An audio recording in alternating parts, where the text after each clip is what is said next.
Oh, sorry. Oh, you did it? Oh, sorry. I just undid it. You weren't paying attention, so.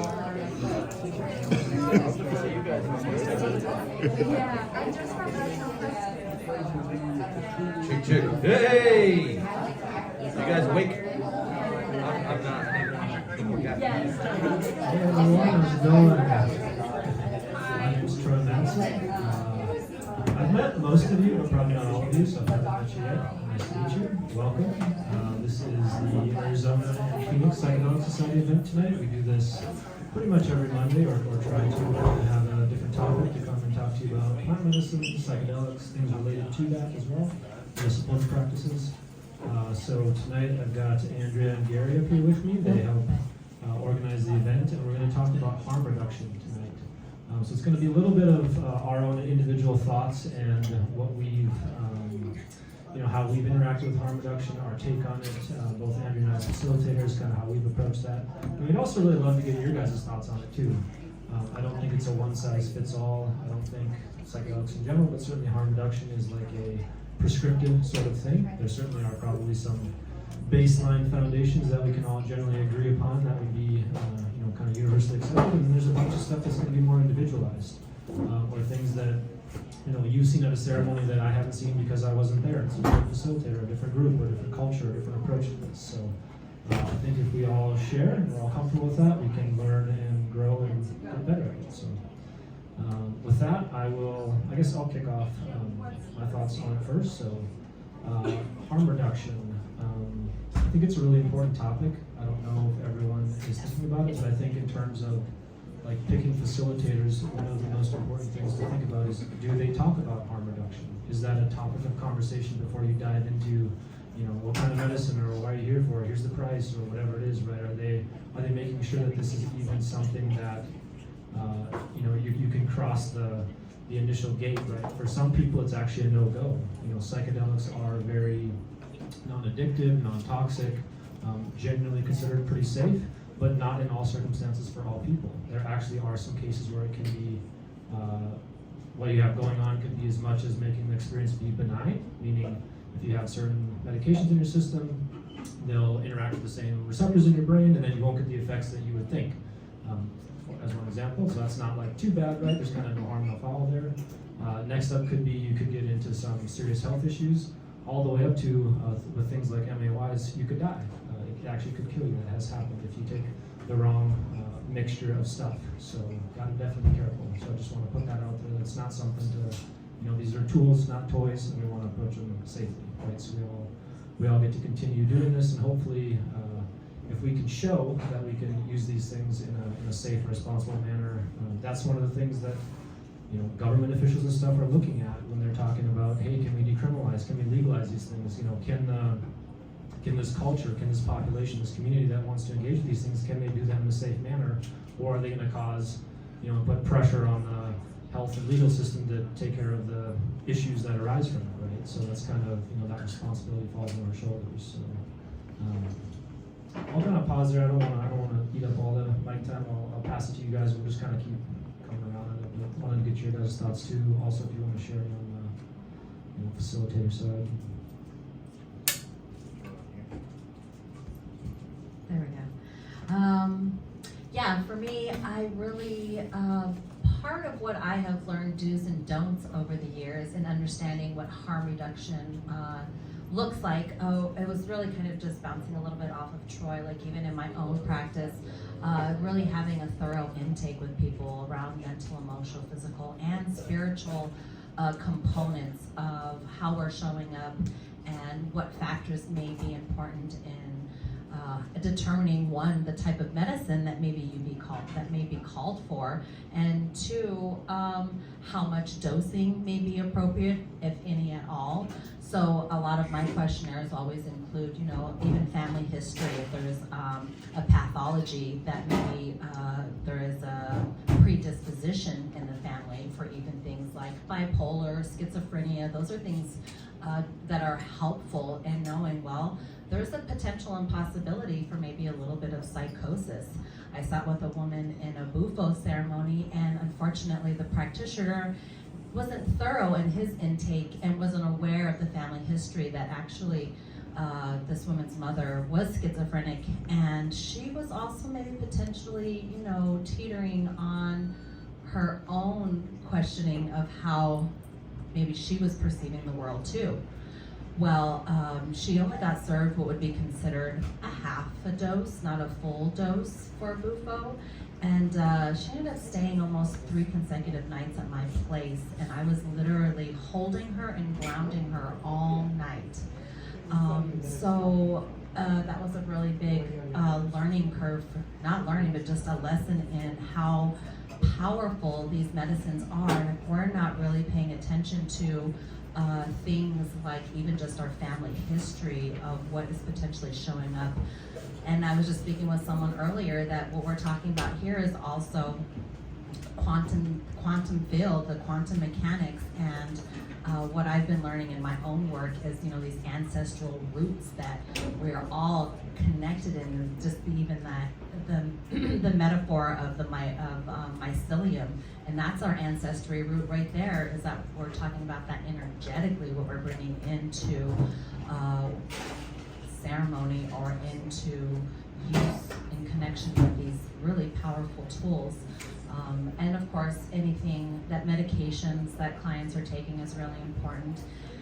Even what home life is like, you know, what are tools and resources that we're stepping into or going to be utilizing as we're starting to peel at these layers that a lot of people are coming into with trauma, right? Do we have resources available to us when we start opening a can of worms of memories that we may have repressed to keep us safe? And here we go into psychedelics and we start recalling, even maybe some people have past life trauma that they may be calling forward in some of these deep ceremonies. So what resources are available to ourselves? Are we working with a counselor? Are we at least with maybe some type of a coach?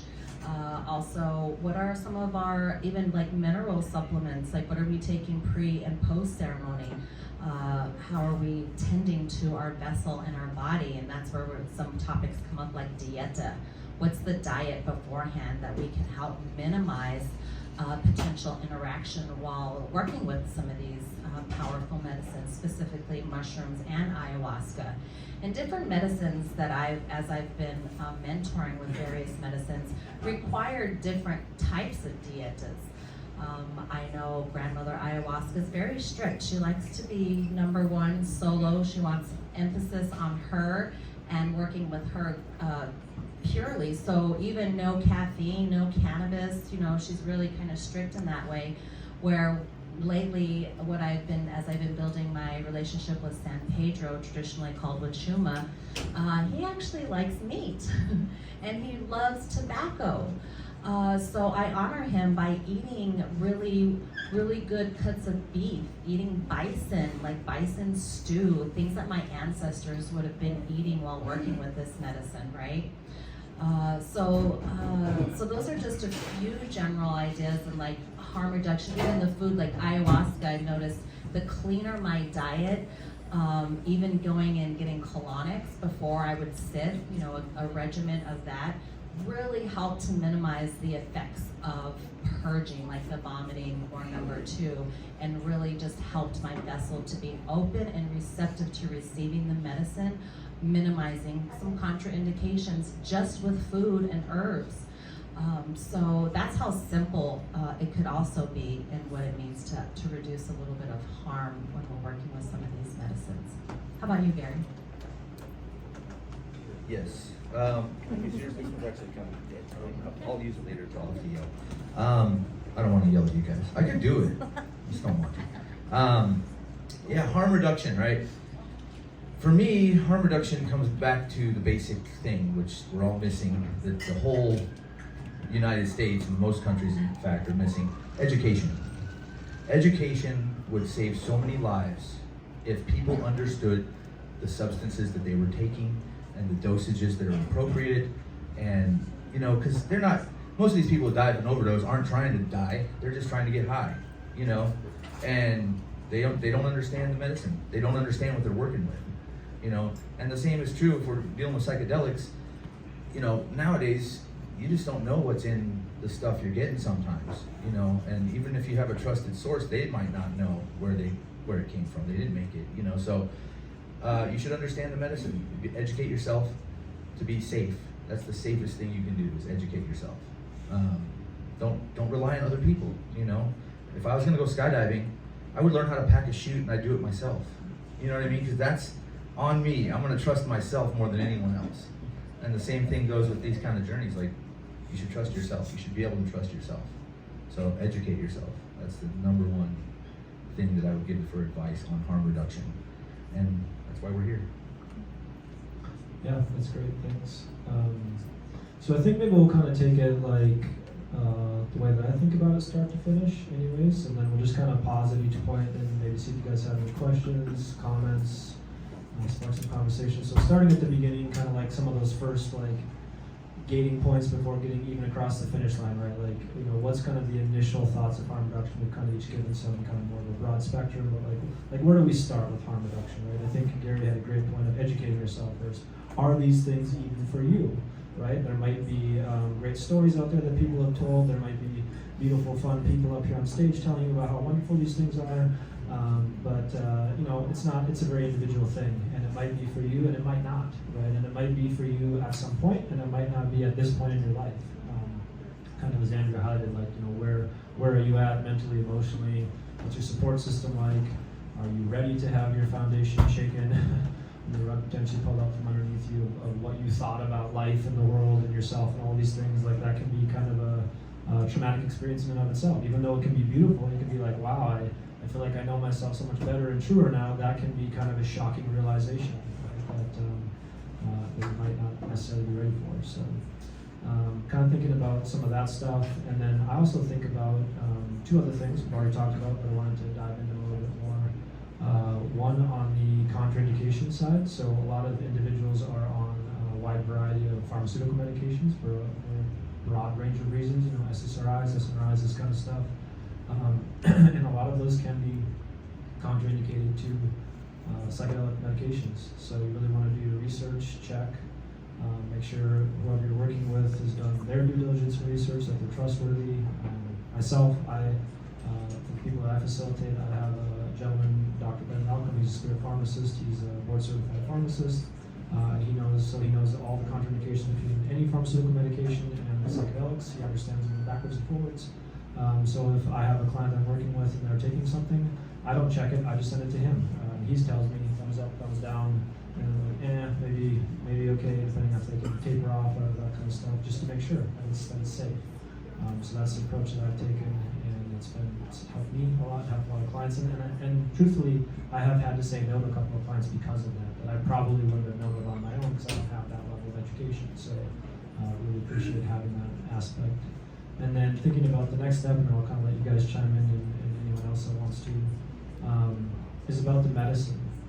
We kind of also highlighted a little bit here, but some of these medicines, in particular the ones that don't like grow naturally in the ground, so things like MDMA, LSD, ketamine, things like that, they are currently a Schedule I narcotic in the United States, meaning that they are in an uncontrolled, they're being created in an uncontrolled and unregulated environment, right? So they're not, you know, the FDA is not coming into, you know, this guy's basement and checking how his MDMA is doing because he's not telling them about it very intentionally, right? So, you know, you do have to be a little careful about where you get your substances from because they are made by clandestine chemists, for better or for worse. That's the state of, you know, where we're at. And so, you know, some of those guys might have gotten A+ in chemistry class, and some of them might not have. Let's be honest, right? We don't know. So with any of these substances where you can test, I would highly recommend it. I do that with all of mine. Reagent tested, check for fentanyl. Fentanyl is any stuff that you would never expect for no good reasons, but it gets in there for a lot of reasons, and it's very, very dangerous. So, you know, please do that. It's not overly complicated. Like it's a pretty easy thing to do. There's not a big expense to it. Dancesafe.org is a great organization if you guys want reagent testing. You can send them your medicine anonymously. They'll test it and send you the results back. Be careful with that too, because if you think about like have you ever seen like a chunk of MDMA comes in like a crystal cluster, right? Just because you break like the corner off, right? Think about like a chocolate chip cookie, right? If you break the corner off a chocolate chip cookie, you send it in, they say it's cookie, and you come back and like, oh cool, no chocolate chips, great, I'm allergic to chocolate, and then you take a big bite, and same thing could be with fentanyl or something, right? Like it's not always uniformly distributed across the medicine, so just to caution you on that, that be careful what you're doing. So I'm gonna pause there and then How do you approach that then? If you have that to get a good sense. Yeah, I try to take some from like different parts of it and then just check it often. Yeah, and then, too, part of it is you know your source, trusting it, testing yourself, all of that. Over time, I don't ever stop testing it, but you can get more or less trustworthy resources as well too. But yeah, checking it more often. And what came to my mind was mailing this stuff. Is that some additional legal issues, and then mailing it across state lines? Is that an additional issue? Anytime you're in contact with them is an issue. Well, are you just stacking them? Yeah. Yeah, it's a fair point. For sure. Nothing in life is without risk, I guess. But Yeah, risk and opportunity go hand in hand, fair point to but we make. do need. Maybe don't put your own return address on there or something. Anonymous. You guys have any thoughts on that? Anyone else? I have a question on something that was said right at the beginning there. I'm sorry, did I interrupt? No. So there was a mention of like bipolar disorder and schizophrenia. If you have somebody who is diagnosed with that or has a family history, are there any medicines that are safe for them to interact with, or is kind of everything that we discuss in these meetings off limits or dangerous? There's some very recent research coming out that mushrooms, psilocybin in particular, is actually okay with some bipolar. Bipolar is not an on-off switch, right? It's kind of a spectrum. So it's not, again, none of this is construed as medical advice. None of us up here are doctors. This is all for like educational purposes only, okay? But I say that because Dr. Bendoff, who I mentioned, he does a lot of webinars and stuff. He's talking to a lot of doctors and researchers, and he talks at conferences and all that kind of stuff. And so the traditional school of thought had been just stay away from all of it because they didn't really understand how it interacted. That's sort of changing more towards maybe a little friendly with psilocybin. I'm not going to say like full green light. And then I would also encourage the person to check into and talk to for ketamine. So someone like Sandy in Jamil, she was here maybe a month or so ago and spoke. She's a great resource on the ketamine side. She's a doctor, knows that stuff really well. So some options, and some other ones would be, probably like if you went to an ayahuasca center, they would ask if you have that. If you said 9 times out of 10, probably turn it down. So it depends on the medicine. I have a question. Okay, so my mother is bipolar. Has maybe some other psychiatric comorbidities as well. But I've also been doing psychedelics since before I was like more responsible and I guess before, now I kind of know the risk and understand them. Mushrooms also, like psilocybin, changed my life with microdosing. And but I did just recently have like kind of an episode where I did acid, and it was actually, I did kind of experience some psychosis. I've done acid before, and I have never experienced that kind of psychosis. And so I just wonder if you have any insight on what that means, Tread carefully. That's what that means. Yeah, tread very carefully. But I still feel, even though it was really scary what I went through during it, I still feel like I experienced such a ego death and rebirth that it was very beneficial. It just happened at the Eclipse Festival in Texas, yes, and I'm still processing it, and need to start shopping around for someone to talk to about it. But yeah, I just wanted to share that, and just. What was the dose? What? Do you know what the dose was? So it was actually on a Sour Patch Kid. I was also, we had just gotten in that day. I was on very little sleep. And because we had driven all night, like overnight, and then got there, packed up our stuff, and Alex and Allison Gray were doing the talk, and I didn't want to miss it, and so, and then, so I did nap a little bit before. I wasn't expecting it to be that strong, to be honest. When I do acid, I'm more of like a half-tap type of gal, usually.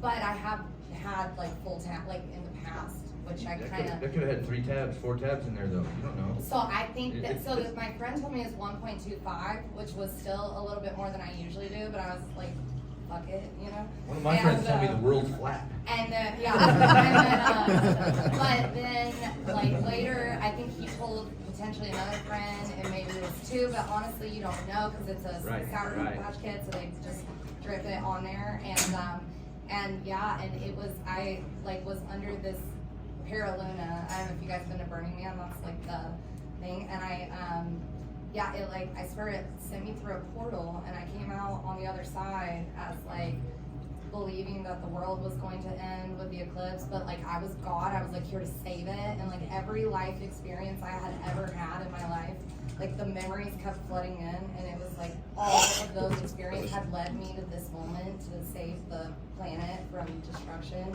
and it was like, and I actually spent the night with Zendo, and because my friends, like they love me, and they were like trying to help, but they weren't helping, and then eventually I tried to leave Zendo at one point, but like I went out in the world, and it was like everyone was just trying to carry on with their night, and I was still very deeply in it, and it was, and then so I was like, I need to go back to Zendo, and I did.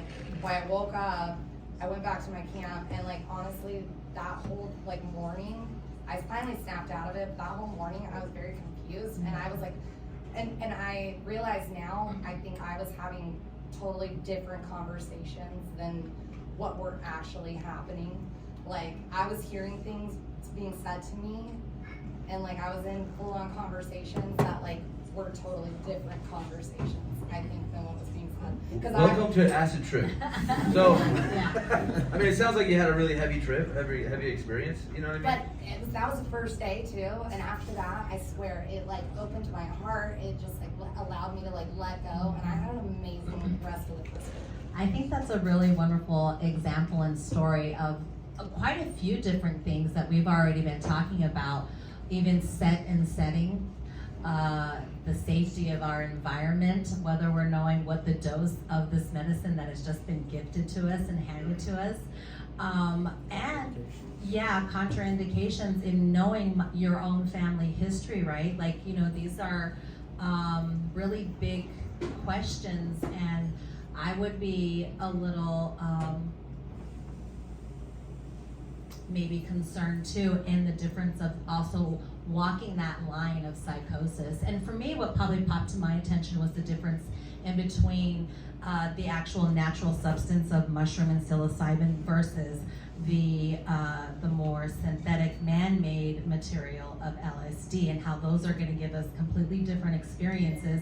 And for me, if I knew that I have a history of bipolar, schizophrenia, and things like that, I am not going to lean towards working with medicines such as LSD, because I think that's really kind of taking something extra riskier versus something that's going to be a little more natural and subtle, like a lower dosage of psilocybin and or something like mescaline, wachuma, or peyote, which for me, it's not as powerful and deep as DMT or 5-MeO, let alone LSD.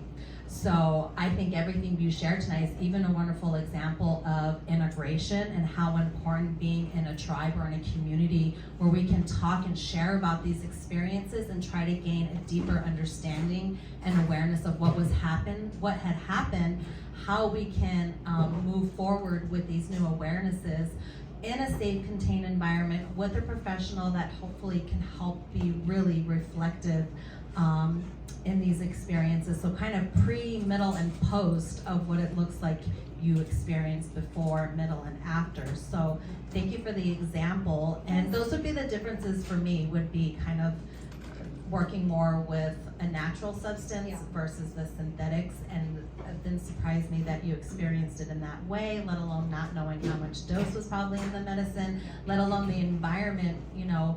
medicine's great and fun in the recreational way, and I think a lot of us have probably started that way too, especially in our teens or 20s.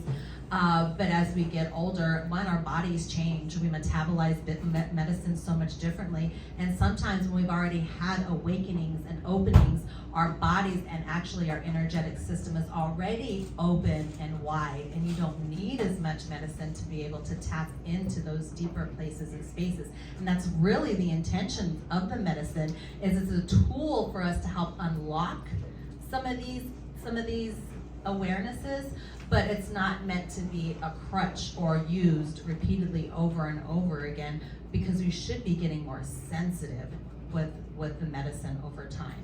So that's my Thank you guys for letting me share. I haven't been able to talk about that with people that get it, right? That's a great thing to come to integration circles. We're talking about we host an integration circle once a month, so it's a great come and share that story, and that's exactly what that's for. So it's just another thing that we got. We have one at the last Sunday of this month. Yeah. Oh, really? Yes. Okay, I'll have to grab that Yes, information. Thank you.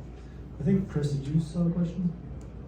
Yeah, I was going to ask a little bit about SSRIs, and I know that they're contraindicated with some medicines. I think with ayahuasca, they're pretty heavily, but with psilocybin, they're not. That's my understanding. And I'm wondering what experience you've had with people weaning off of them versus not weaning off of them. I listened to a info seminar I think last week, and they were talking a little bit about prepping for big journeys. And I guess they were seeing some research came out where you can wean off of them, obviously with the supervision of a medical professional. You can wean off of them, but I think they were saying that there's actually, I think research was done and it doesn't necessarily give a better experience. There can be, maybe they're in a different, somebody can get a different mind space, so you're almost better off not weaning off of them and realizing you just might need a bit of a bigger dose. Obviously, again, with facilitator, you want to do it, you want to do it properly, and then maybe step up a little bit, have a booster ready or whatever. But I'm just wondering if any of you had experience, either yourselves or other people, weaning off versus not weaning off. I weaned off. So my understanding. I weaned off SSRIs. Or I was on SSRIs, and I had stopped taking my antidepressant because I was on the SNRIs, which gave you brain zaps. So I would only have to take them when I got the brain zap, And then, so what I did is I just only started taking them when I would get the brain zap, and then the brain zaps got further and further apart. And then once I took my last dose, I waited 5 days or something when I started the microdose. Okay, so that wasn't before that was just in general. Yeah. So okay. yeah. So I'll say there's no consensus out there currently. There's research that shows that there's contraindications with it because they do attempt to bind to the same receptor. They're working within the same systems within the brain, and so they can compete. So essentially what tends to happen more often than not with that is you have a blunted experience. So someone who's on SNRI or any kind of neurotransmitter drug of any kind, really, that's kind of artificially either inflating or deflating it, is going to have a different, generally more muted experience than someone who hasn't. Even if you've, I've had some clients who've been on them for a long time and then went off them for a while and still had to take 2-3 times. I'm not recommending that, but I'm just saying that as an N of 1, I have experienced that. So that can play into it. Again, I would default to, if that's, if you're one of those people, check with a professional, right? That's definitely something I would send to Dr. Malcolm and say, hey, here's exactly what this person, he's gonna ask a bunch of questions. Why is this person taking it? How long have they been taking it for? How often do they take it? What's their dosage? How's it been going for them?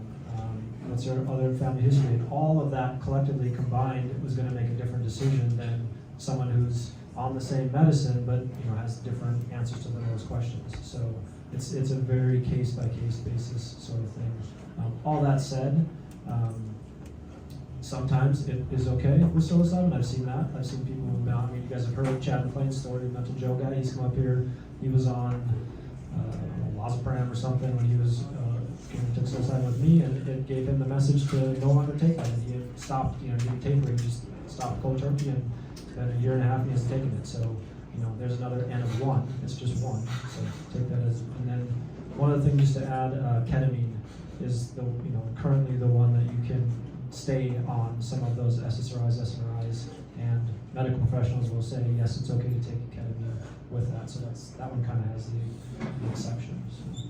I agree, even in my own practice as well. As long as my client is working with the physician to start in their own way over time, start weaning off of their SSRIs, I will supplement even with some microdosing as they're kind of switching, and then when they've gotten to a low enough dose, potentially, then even sitting in a deeper ceremonial setting, not necessarily 5 grams right away, but let's meet somewhere in the middle, maybe 2.5, 3, right? We're already building a relationship with the medicine with some microdosing, building more neuroplasticity and things like that. With just the microdosing, I find is helpful in also the weaning off process, because at least we're not looking for a psychedelic trip, but what we're looking for is just to create, exactly, creating more balance in the brain. And then we get low enough in the dosage.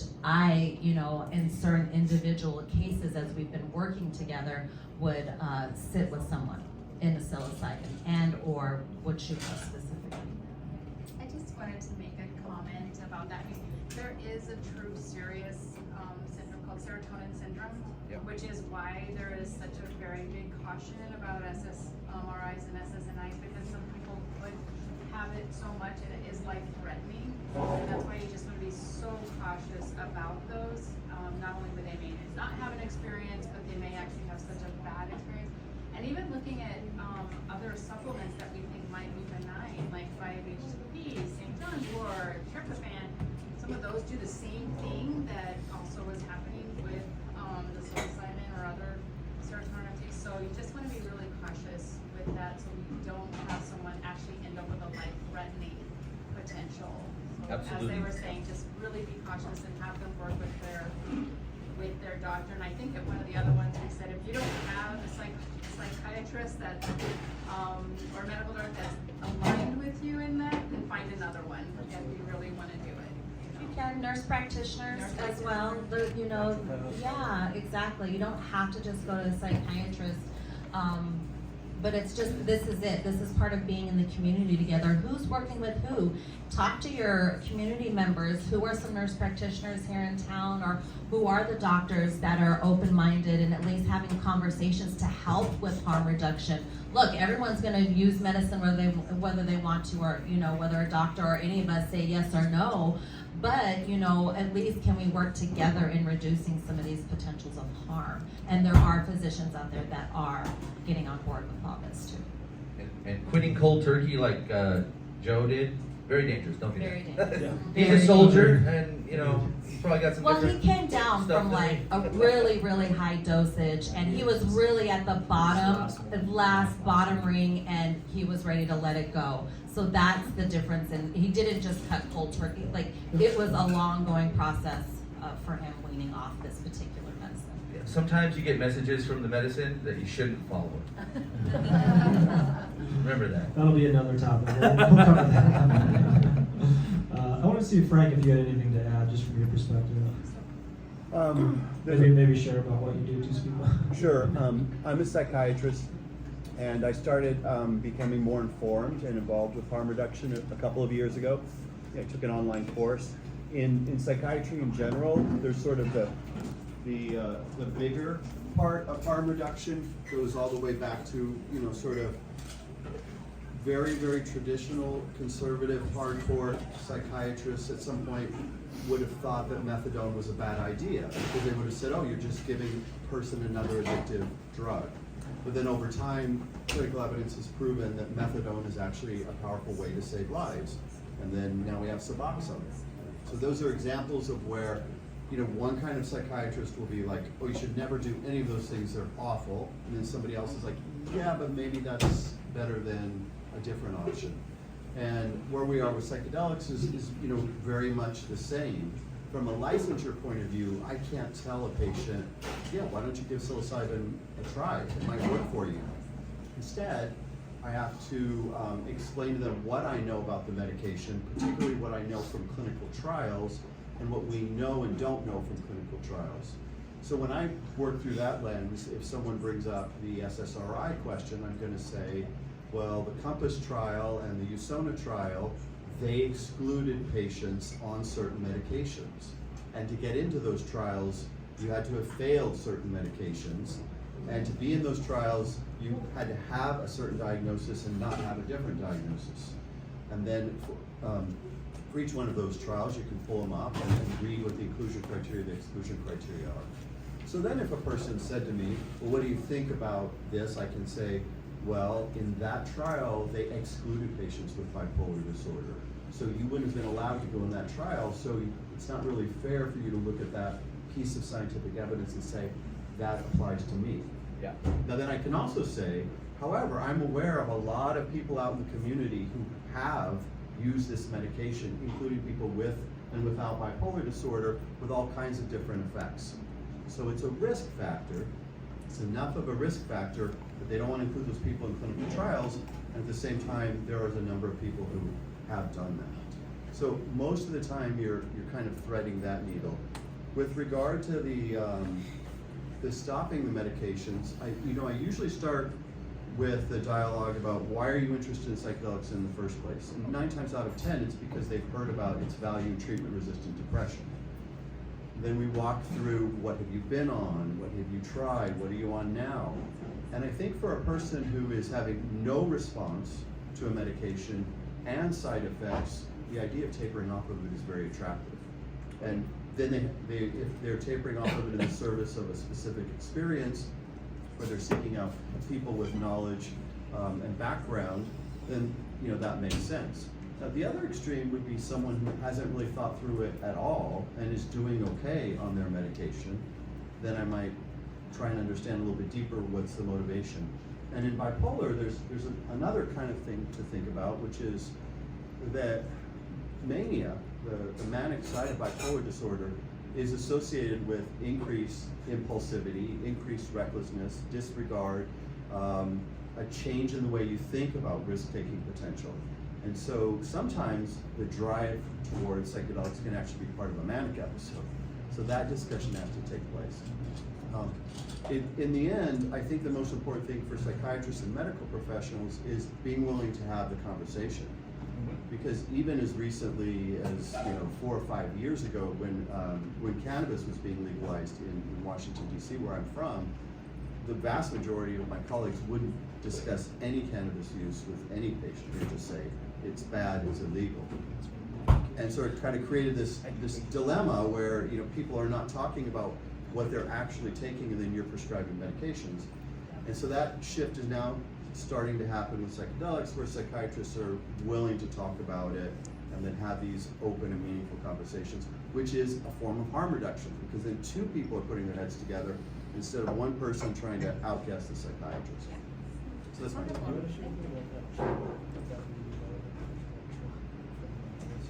those things with these studies, they're so restricted on what they're allowed to do. And so it's really hard to generalize for the whole population when they're dealing with patients that are very specific. So that's a big problem. Subject validity, all of that. It's a big problem. So we need to get around that. The laws need to change. People need to be more educated, and it's going to help. And then you touched on schizophrenia. I would mention that one of the key features of schizophrenia, differentiating it from bipolar disorder, is that psychotic symptoms in bipolar disorder occur in the context of a mood problem. You're either manic and you're getting psychotic, or you're very profoundly depressed and getting psychotic, but in between you're not having psychotic symptoms. Schizophrenia includes the intrusion of hallucinations or delusions even when the mood state is normal.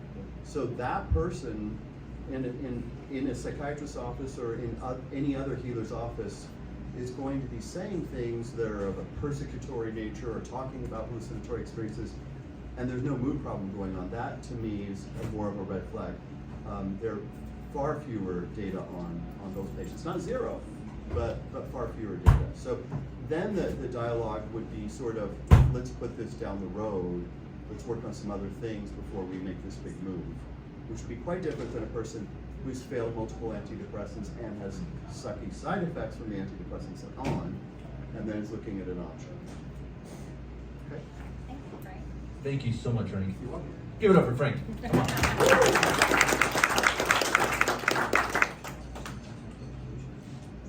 Well, there is, Troy is mentioning the Bear Lab at ASU, and one of their research endeavors is to understand sort of the genetic underpinnings of what is going on in our bodies and our brains that may influence our response to psychedelics.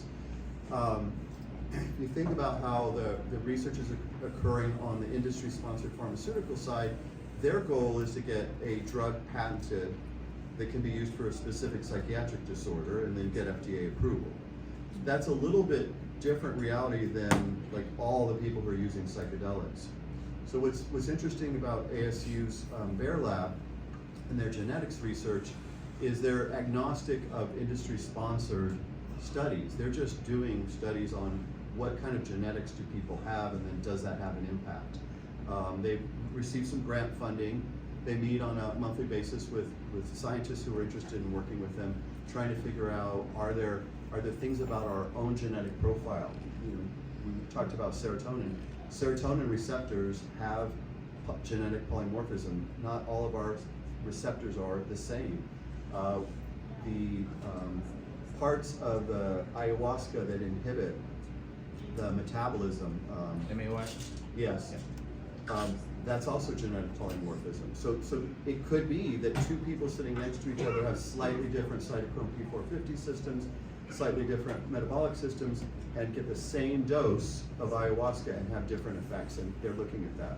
Yes. Does blood type play a part in any of the research? Just curious. I mean, I think that any kind of genetic marker is of interest.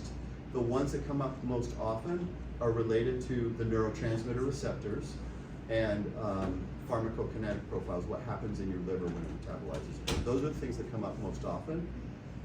Blood type is a little bit different because you'd be thinking more about like, it's something that's an ongoing thing that doesn't directly relate to the medication per se. So it's interesting, but I haven't heard of that before. Is that something you heard about, or are you just curious? I'm very curious about blood types, different blood types and what, like different studies on those.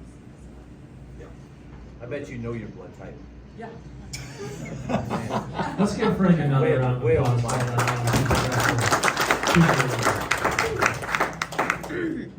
Okay, so that's kind of I think maybe wraps up like harm reduction, like initial point. Now let's kind of shift our conversation to like harm reduction, like within the trip, right? Like kind of in the experience. And then maybe we'll talk about like post if we have time.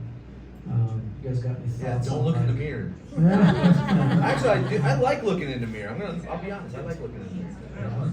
But It's a don't do common it. people say put like a sheet over your mirror or something, right? I'll never have that.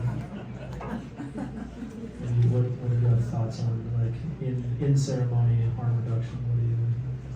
Yeah, I guess I'm just a real advocate of set and setting, and I think that's part of why I do the work that I do, is to have like a real safe container as much as possible. So even just being mindful of furniture placement, where candles are being placed, what's the accessibility to the bathroom, and when I'm holding group ceremony, a real big reminder, do not lock the bathroom door. So really setting the environment for me is really important in creating that real high level of safety.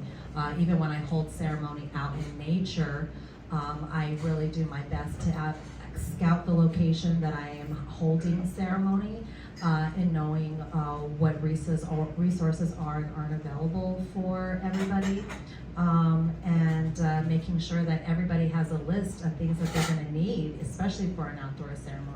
A blanket, bug spray, a hat, plenty of water. So that's my job and responsibility, making sure people can have everything that they need to reduce potential harm. Setting our intentions behind it are always helpful. But there's always, I think, room for recreational, and I feel like that's also an intention. I intend to have fun and have a good time and be creative, with the medicine. So I feel like that's still part of the intention, even if maybe it may be on the spectrum of more recreational. I don't know, those are the quick things that come to mind during ceremony. Yeah, that's good. to share two things. One, breath. I think our breath is very powerful. I know for me in ceremonies, I work with that a lot myself with my clients, just connecting with the breath, using the breath to change our, sympathetic, parasympathetic, all of that. We can get ourselves into a pretty calm, peaceful, placid state as the medicine comes in. I find that a lot of the need for harm reduction isn't there because we're already in a really good space. We can receive the medicine, we can receive whatever comes up within us, we can kind of handle it when we're in a good space. And if we get off that a little bit, using the breath to return, taking some deep breaths, sitting in front of us, and looking in the eyes, hey, breathe with me, right? Let's take a nice, long, slow in breath, long out breath, right? Slowing that down. Sounds simple, but it can be a really powerful tool. And then another thing, just to tee off something you talked about earlier too, harm reduction isn't always just physical harm, right? I mean, that's part of a lot of what gets talked about. I always want people to be safe and be able to come back and do it again, right? But also, there could be some spiritual stuff that comes up.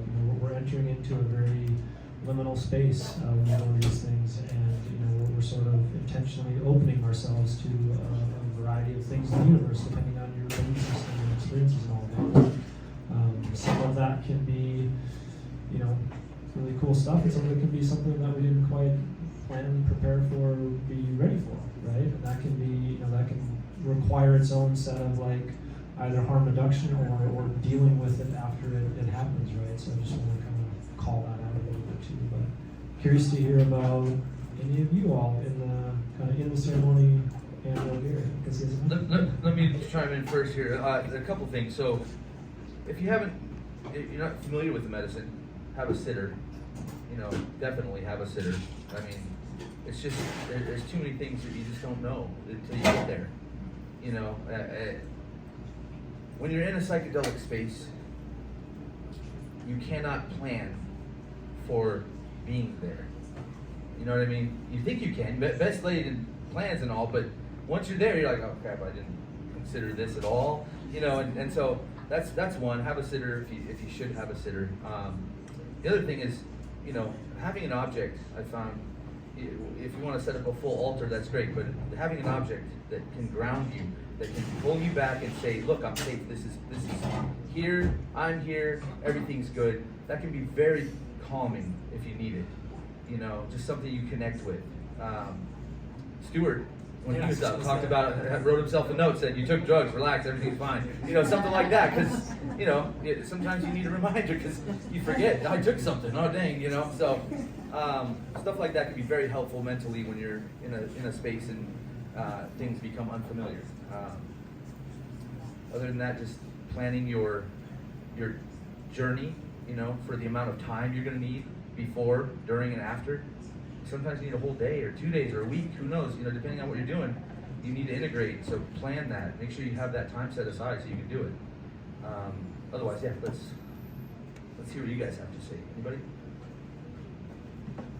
Victor. Kind of a question. After we've had these ceremonies and trips, is it possible to have a trip even though you're not taking a drug? You mean like a flashback? Well, no, I'll be doing something and I'll go into a trip. The return to the state that you were in while you were under the influence of a psychedelic. Okay, is what you're saying. so I'll have the visuals, the experience, but I'm not taking anything. Sure. I mean, that to me just lends more credibility to the belief that I have that we still are who we are on psychedelics, right? It's not like some different version of us. We're not in some alternate universe. It is us, right? It's still us. It can be occasioned naturally with breath work. We just did it on Sunday. A few people in here probably raise their hands and say, yeah, holy shit, that was crazy, right? And it was just breathing, right? Nothing else involved. So yeah, I think we can get there a wide variety of ways. Most of us probably know that DMT, dimethyltryptamine, is an endogenous chemical in the body. It can be, it's found out there in nature, all of that stuff. So there's a wide variety of ways that our body has ability to engage in those sorts of experiences without us, consuming some foreign substance. So yeah, I think the more we experience those things, and the more comfortable we get in those states, the easier it is for us to drop in that. Just like practicing meditation, right? Long-term meditators, much easier to get into a meditative state. Just like someone who has just started, it's going to be more foreign, right? Same kind of concept. So. I was thinking too that the flip of that is where you're at when you're tripping. You have that without tripping, but you can't necessarily access it, and the stuff helps you to access it. Right. Kind of broadens the aperture. Then on that note, I wonder if there are like, energetic triggers or energetic states that we can enter even when we're not taking the substance that would then put us into that sort of, that mindset or to have that experience. Do you have any? Most yogis would agree with that, I think. A very Eastern sort of, Buddhist Zen Buddhist kind of way of like, reaching that state of nirvana through non-physical means. Again, the medicine is just supposed to be a tool to unlock all these awarenesses and perceptions that we actually already have. I know that when I get into a deep meditative space and or work with things even just like Hop Hey, I can have a full-on DMT experience. I am seeing sacred geometry. I am hearing my ancestors, right? Because those channels, those blockages potentially are just really slowly kind of moving away and really opening up and helping me to become more sensitive as I actually already am. And I feel like it's a little bit what you're talking about, Hector. You're already just connected and sensitive that you don't need that much to be able to get into that space and place. The rest of us, me, ego's real strong. I need, some of these medicines to really help me get out of my own way. Yeah. So what do you mean ego is strong? Great question. My will is strong. My mind is strong. It's stronger than what may be greater and better for myself and or humanity. I may have agendas operating, programs operating at a very unconscious level that I am not aware of. And so it takes me quite a bit of time to continue to keep peeling up the layers of my own blind spots and parts that I'm unaware of myself. So having difficulty in just letting go and Sometimes I've experienced that, especially when I first started working with Bufo. I had a really hard time of letting go and letting the medicine do what it was supposed to do because my mind was really chit-chattering and going and having stories and being concerned about the context, who was looking, who wasn't, and yeah, that's all ego. I wasn't able to really allow myself to really let go, and when I do, it's quite a fucking experience. Like my whole body is in the medicine if I could just allow my mind and my ego to get out of the way, and that's a practice. Yeah, part of what I would add to that too, just in terms of ego, I think ego is a term that's used a lot in the psychedelic realm, and I'll just share my take on it.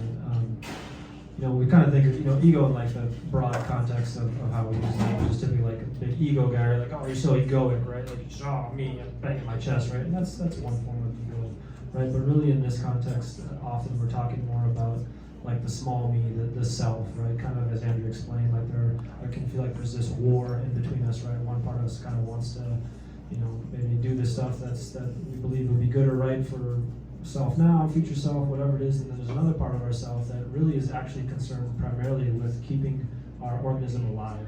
That's actually more of the ego. The ego just wants to keep you alive. Its primary purpose is to keep itself alive, which means it needs to keep you physically alive.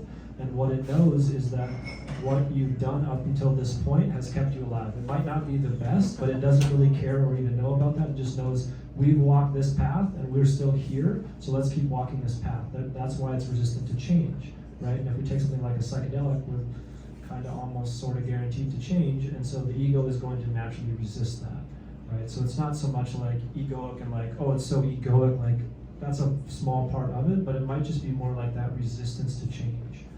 Is kind of a way to like be able to delineate, is this ego or is this not? That's kind of one of the ways that What's really driving me? Yeah, why am I really doing what I'm doing and having just an awareness of that? Is it, is it something that's unconscious, or am I really intentional with with what I'm doing and saying.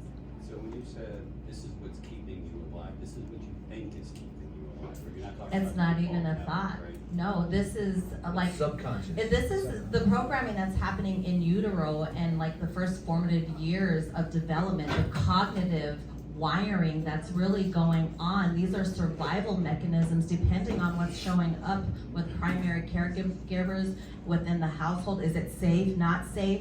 If it's not safe, believe me, there's a lot of coping mechanisms that start coming into play in how we keep ourselves safe. And then those coping mechanisms over time no longer serve us, but they're so programmed in place that we don't even know that they're running. Yeah. That they're going at it until we can start gaining some bigger perspectives or awarenesses and how we're showing up, why we're showing up the way we're showing up, to start shifting the behavior or the thought patterns. The term gets thrown around a lot, default mode network. Yeah. Okay, and that's what's built into you as you grow as a human being. You learn how to, interact with the world, how to solve problems, what solutions work and what don't. And it gets ingrained into you as a way of being in the world. So when you encounter a problem, if you've encountered anything like it before, you apply it, you go, oh, well, I solved it this way last time, so I'm gonna do it again. And I'll do it again, and I'll do it again. Until that's just automatic. You don't even think about it anymore. It's like turning on your turn signal. You don't even think about it. It's just part of what you do when you're driving, hopefully. Anyways, but when you take psychedelics, that gets turned off. It gets diminished quite a bit. Maybe not turned off, but it gets diminished quite a bit to the point where now you can actually make new decisions if you want to. And you can look at something that you've seen 1,000 times and go, I've never seen that before. I've never noticed that before. It's brand new. Everything's novel because you don't have the preordained answers in your head anymore. That's what's happening. So that's your ego kind of taking a back seat. Yeah. My experience has been though, and I don't know if ego is the right word. I'm not sure that it is for me, but I'm very strong. I can say, hell no. Or John, you can't do this. No, you can't do this. I can feel the medicine saying, try it, do it. No. I started this at a very late age because I was desperate. I had friends who told me about it. I thought, okay, I thought I was on a spiritual journey. That was my quest. My good friends built it up, but neither one would sit with me. So I broke the rule. I did the research. I did a lot of study, reading with John Hopkins stuff, dosage, everything, so I felt safe. I felt safe with mushrooms. Went in, put myself on my bed. The only mistake I made is I kept my phone close to me. Good luck to friends I text were friends. You think drunk dialing's bad? That's how you reduce future harm. But in those first two experiences, I had such tremendous release. One was sobbing, grieving, and it went on for an hour and a half, and it would stop, and then I would just start again. The next one was anger. I was so angry at my dad. Oh my God, I called him every name in the book. I was swearing, yelling. This was all in my bedroom, but I felt safe because I was flat on the bed. And the bathroom was just there, and the little dog was right here, and he didn't care. Then I went to integration, and I got a hell of a dose, I think, of MDMA and mushrooms, and I was able, I think, to squelch that. It went to a point, and it was helpful, but I could no, until it put me to sleep. And then it was like, and it wasn't until the end of that whole process that it was like, good God. Now, I just then realized I had shut it down and that I had missed the opportunity, which I'm thinking, it just wasn't the right time and the right place. It's not that that wasn't impactful. It isn't that that wasn't important. My only comment, not to take a lot of time with my experience, is that in terms of my own initial experience, I made sure I was safe. I told a couple of people that I'm starting now. I unlocked my door in case I felt that I needed to call the fire department or whatever. So I was safe as I could be.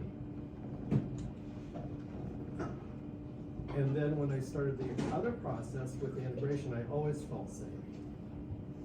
But what I learned is how strongly ingrained my, I don't know, ego, control, how strong it was. And it took me through that process, clear to the end of it, to realize that, John, you have more to do. And it was just the chopping away of that to make me where I'm hopeful that I can take the next step. And again, I don't know how this relates, but I'm integrating my own stuff, and I apologize. No, I think that's, I'm actually really glad you brought that up, because that was one, kind of the last point that I wanted to talk about. So, you know, you're talking a little bit about the control, the level of control that we have. That's one side to look at it. I would also look at it the other side to say, at some point we have to release and let go, allow the medicine to come in, allow ourselves the opportunity to explore these things in, you know, weird and wonderful ways, give ourselves the permission to not have this stuff need to make sense immediately, right? Sometimes these things are weird. They just they don't immediately make sense to our prefrontal cortex, and that's okay, right? We give ourselves permission to do that. But in terms of tonight's conversation and harm reduction, I wanted to kind of just briefly touch on like kind of post-ceremony or maybe outside of ceremony harm reduction, which might sound a little odd, right? We talked about like, okay, you gotta make sure you don't have contraindications and test your medicine and, you know, vet your facilitator and make sure you breathe deeply in ceremony and set and setting and all this kind of stuff. And that's all great, fantastic, wonderful. I encourage all of that stuff. Educate yourself, do all of that. But what about ways that we are self-harming? What about ways where it's not some external thing that's going to cause us harm? Because truthfully, I think most of us, the biggest danger in this room to any of us is ourselves. It's not me, it's not the person sitting next to you, it's not some unforeseen evil that's going to come, you know, enter your body and take over your mind or something through the mushroom. It's really self, right? It's about how do we talk to ourselves? What's the story that we're allowed to play? What kind of language do we use with ourselves? How do we treat ourselves? How are we feeding our bodies? Who are the kind of people we're hanging around with? All that kind of stuff, right? I mean, that's really, I think, the biggest ways that we can reduce harm is thinking about ways that we may be harming ourselves. Immediately, you know, I think it'll work. Yeah, so be careful what you watch, what you listen to, you know, movies, and, you know, if you like those murder forensic file shows, don't watch those on repeat right before you do one of these journeys, because, you know, it's going to make for an interesting bad time. And, you know, I think leading up to a journey, it's good to meditate, get yourself in the right headspace. And again, after everything is said and done, after your journey, integration. It has to happen, or else not only do you lose like what you could have potentially gained from the experience you had, but like then you're gonna go into another experience potentially with all this baggage, and you're never gonna ever be able to unmuddle your situation. So, you know, integrate. Make sure you do the integration work. I like that, and I think integration work can look so many different ways. Of course, there's talk integration where we can tease apart, and I love muddled, that's really a good metaphor, but I like it in a way where we can tease apart the journey itself. What were some of the big meta messages that came through? What were those golden nuggets that we're trying to walk away with? And how can we start implementing them into our regular daily lives? Did we get messages about our environment, certain people, work? I hear a lot of theme lately. A lot of people are very unhappy with their work, and a lot of people are leaving their jobs. Not for anything new or anything that they've started up yet, but just really recognizing how burnt out or how toxic even, you know, our work environments are. But post, you know, integration is wonderful in teasing apart what your experience is and how to implement it into your daily living. But I think there's other ways that I think are beautiful ways of integrating art processing. So even the creative arts, dancing, singing, making actual art, putting your feelings and your thoughts in an expressive way that doesn't necessarily have to take words, because as most of us knows that have journeyed, these experiences are beyond words. So maybe it just takes a song or something visual to kind of keep cultivating those feelings and those thoughts. Breath work, hape, sound healing bowls. I love yoga, you know, so how are some ways that we can keep moving the energy and keep being in flow with that elevated frequency? The mushrooms are elevating our frequency, so we're at like this higher vibration. How can we maintain that higher vibration, eating more higher vibrational foods, not going back to the red meats and the fried foods right away after ceremony, but continuing to stay in dieta for a little bit, continuing to stay in that luminal space as long as possible. It's the thing I really advocate for people after ceremony. Take the day off. Don't rush back to work, especially after things like ayahuasca. If you're gonna sit 2 or 3 days in a row, give yourself another 2 or 3 days to get back to being present and grounded, because the world will take us out of those beautiful, amazing experiences just like that. As soon as you get in the car and you're on the freeway, and then I'm already road raging. I'm like, dang, all right, thought I failed. So slowing down after ceremony, giving yourself that space, that time to be compassionate, to recognize that you're wide open and you're super vulnerable. Be gentle, go slow, take it easy. That's my biggest recommendation. One more thing about integration. You know, sometimes you get messages during these experiences that you just don't understand at all. They don't make any sense to you. So sometimes an outside perspective can actually help you figure out what it's about. You know, and that's what integration circles are really valuable for, because you get other people that have had similar experiences, or you get other people that might relate to something that and tell you in a way that you couldn't quite figure out on your own. But when they say it, you're like, oh wow, there we go. Now I understand. You know, so that can be very valuable. Any comments from the audience? Yeah, I think talking about the after period is really great. It isn't being not talked about quite enough. I mean, we all know the term integration. I think something to Gary's point that I also heard recently that seemed to make a lot of sense to me, and I'm just wondering your thoughts for like kind of the general framework. But this thing said for the first week after, you just want to sit with your medicine. Try not to take too many actions until maybe like 2 or 3 weeks out. And then I know the gentleman over there was talking about having his phone near him, like during ceremony.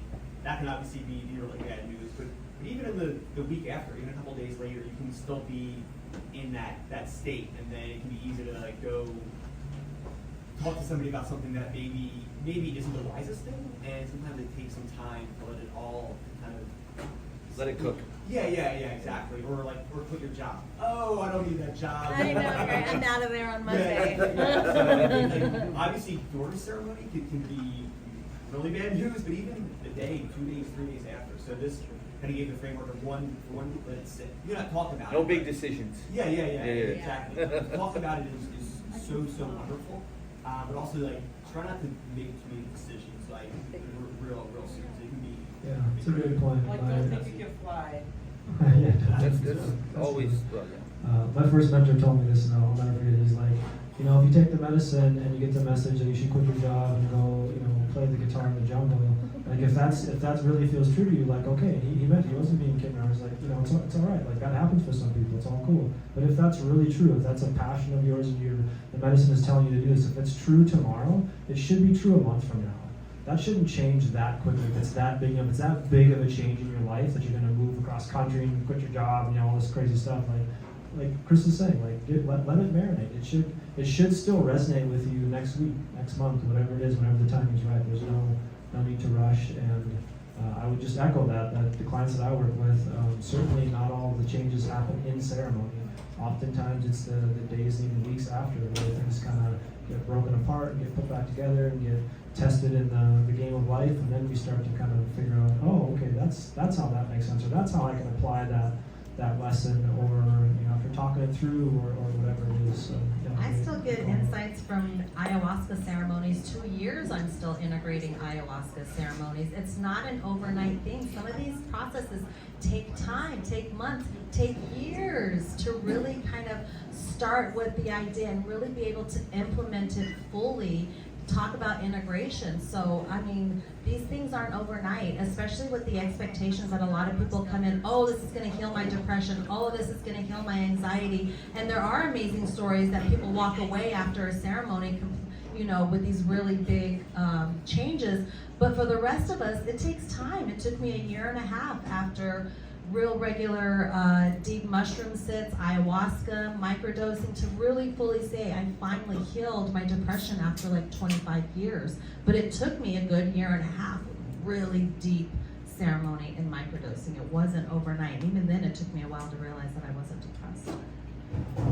I'd also add, like, so when you use psychedelics to change a behavior, okay, like smoking, drinking, drugs, whatever it is, you're gonna try to use the psychedelics to help you, right? Be careful, it's a slippery slope, because if you start using psychedelics all the time, you know, you're tripping every other day and you're just going bonkers, well, are you really getting help now, or are you just using that as a crutch now? You know, so that's another thing, like, that's why you have to do the integration work after, and take your time before your next journey, because you need to let whatever you learned come through in your life. Otherwise, well, what's the point, right? Use the psychedelics the way that it should be used, as a medicine, not as a crutch. I agree. I thank you for, because I think that's a really great point to end with too, is spiritual bypassing. It's real unfortunate that, you know, some people would really feel like we want a quick fix, and we think the medicine can help fix these things for us. Really, it's us. We're the ones that need to make the changes and make the fixes. The medicine can just help us with the awarenesses of what we can fix in our lives.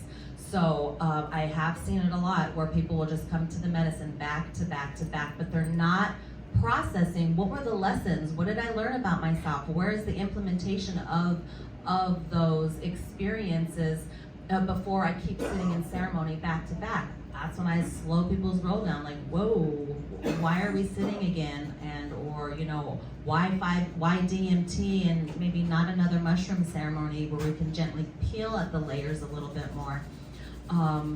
Yeah, so that's a real big thing for me too, is spiritual bypassing with the medicine. Fantastic. So I think we'll end there. Appreciate everyone's last comment. There you go. Here's a question. I've heard niacin is a good counter for psilocybin. It's not a counter. Take it with People take it with it. So, yeah. You take it with it. Yeah, they stack it, it's a theory. I don't know if it's It been opens up the fully tested, blood-brain but. barrier, supposedly. Yeah, there's mixed reports on that. That's actually, I got the I don't complete know. opposite on that one. Oh. Are there things that you can take if you're having a bad trip that you can? Yes. And what's that? Another thing you're not allowed to take. Kids got some. Kids, right? Yeah, so benzodiazepines will kill your trip, but they're dangerous drugs, so be careful. You know, do your research, educate yourself. But yeah, benzos will. You got your kid? You got something, Kate? Yes, I was very skeptical when someone told me this trick, but I tried it and it works. Sour candy. It really has a way of, if someone's really tripping out, to kind of center them. Okay. Sour candy, she said. Yes. Interesting. Sour With candy. anything, because I've heard about candy with for ketamine, like when we got out of K-hole, but I've never heard. So is that with any drug or? I've seen it used with like DMT and LSD. What about those kits you made too a couple weeks ago? Oh, Narcan also.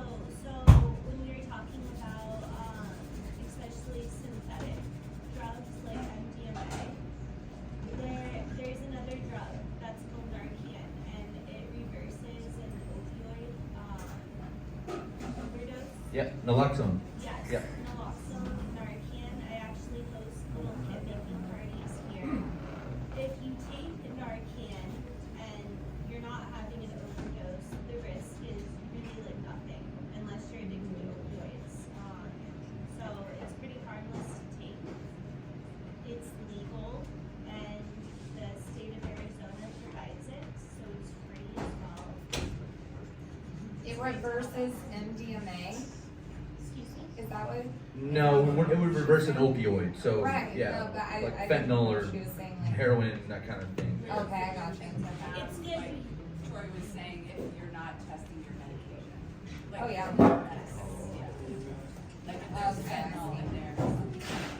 I think we'll wrap it up here. So appreciate everyone's input, good questions, good comments, all that. But see you break it down. So appreciate everyone coming out. Hopefully you guys learned something tonight. Next week we have the lovely 3 ladies down there going to come share about addiction and recovery and some of their personal stories and all kinds of cool stuff. So if you want to come hear that, or anyone that you know wants to be hear some conversations around addiction, recovery, and psychedelics, I encourage you guys to come out. Also got our little donation up here. If you guys feel like donating, helping us out, we really appreciate that. Otherwise, have a good night, everybody. Thank you, everybody. Great questions.